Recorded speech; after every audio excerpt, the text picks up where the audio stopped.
Hi, this is Chris Webb with Wisdom of Webb, and today I'm going to do my Chapter 4 review on The Power of Focus by Jack Canfield, Mark Victor Hansen, and Les Hewitt. And again, this book is something that I'm very passionate about because I do believe that focus really helped me in my corporate career. And when I made the switch from being a corporate employee to going back to the university setting to earn my second undergraduate degree, and then now I'm earning my master's degree.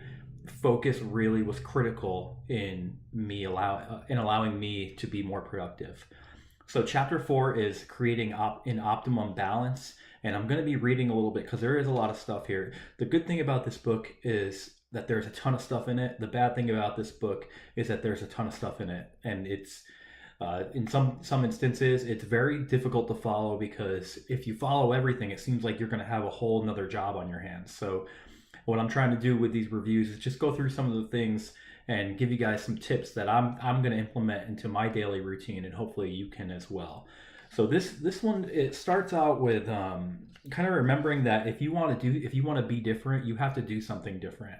And then they jump right into this be alert system, and that is the bulk of this chapter. And the be alert system has to do with, it's like an acronym. B is for blueprint, A is for action, L is for learning, E is for exercise, and I believe R is for relaxing, and the last one, T is for thinking. And the thing about this is each one of those can really play a role in how an individual attacks the day when we look at it. And then at the end of the chapter, they actually give you a list what you do is you write down be alert on a piece of paper, and you kind of check off which one of those you did during the day. So for example, if you exercise that day, you can cross off the E. And exercise is a big one for me because I believe that it's a way that we can actually check off actionable items that we have towards a goal. For example, a goal of mine ever since I was 14 years old was to bench press 300 pounds. And in my pursuit of becoming a college football player, you need to lift a lot of weights. If you don't know, college football players lift a ton of weights. Now, not all of them are like Saquon Barkley, who played for Penn State a couple of years ago, and he plays in the New York Giants now, who squats like 800 pounds or whatever he does. Or Trent Richardson is another one. I'm down in the South. He was an Alabama running back. He squatted like 650 pounds. Not all college players are like that.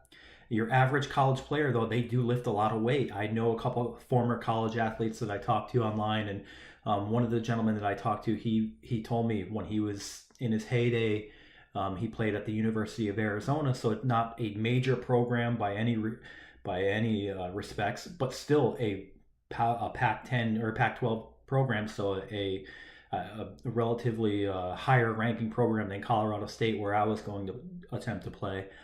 And he was bench pressing over 300 pounds. He was squatting and deadlifting over 400 pounds. And he never had a shot to make it to the NFL or anything. He was just one of those average players. He worked a number of years and then started his last few years there and played really well.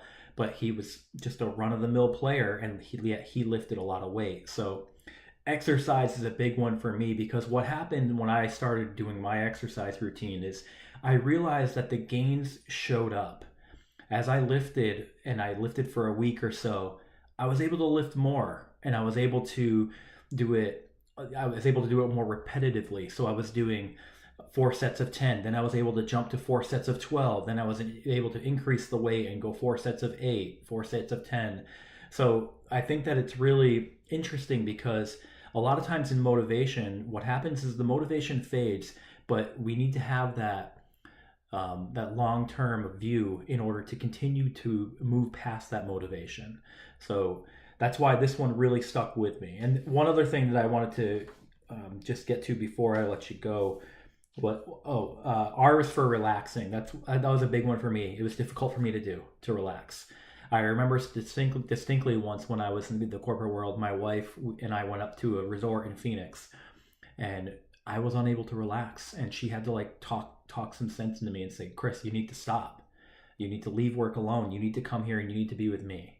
And it was tough because I had some big projects that I was doing, and I really needed to sit back and say, wait a second, I need this time in order to recharge my batteries so that I can be effective when I get back. And that's tough for a lot of us to do in the corporate world. So it the last one was T is for thinking. Again, going back to my exercise and my journey to play college football, I needed to think differently. How was I going to achieve this goal? How was I going to be able to lift all this weight? Well, what I did is I bought a book and I started reading through that book. Actually read through it 3 times, highlighted it one time, made notes in it the second time, and the third time was just to review and see exactly how I was following my plan with it.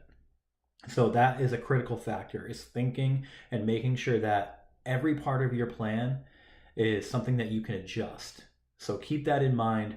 The Be Alert system, it's an excellent part of this book, and I do look forward to getting into chapter 5, which I believe is building excellent relationships, because I do believe that the relationship part of business and the relationship part of motivation does help.